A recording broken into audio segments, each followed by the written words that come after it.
ఒక చిన్న బాలుడు తన గురువుని అడిగాడు, గురువుగారు, మీరు ఎందుకు భిక్ష అడుగుతారు? మీరు ఎంతో జ్ఞానవంతులు కదా.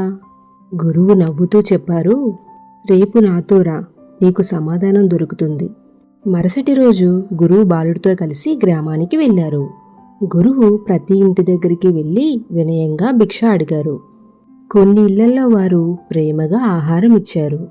మరికొన్ని ఇళ్లల్లో లేదు అని పంపారు. ఇంకొన్ని చోట్ల కోపంగా మాట్లాడారు. ఇవన్నీ చూసిన బాలుడు ఆశ్చర్యపోయాడు. తిరిగి ఆశ్రమానికి వచ్చిన గురువు అడిగారు, ఏం గమనించావు? బాలుడు అన్నాడు, ప్రతి మనిషి స్వభావం వేరుగా ఉంది గురుగారు. అప్పుడు గురువు మెల్లగా చెప్పారు, అదే జీవిత పాఠం. భిక్ష అడిగితే మన అహంకారం తగ్గుతుంది, ఇతరుల స్వభావం అర్థమవుతుంది, మనకు వచ్చిన దానిలో సంతోషం కలుగుతుంది. బాలుడు వినయంగా తల వంచాడు. వినయం మనిషిని గొప్పవాడిని చేస్తుంది.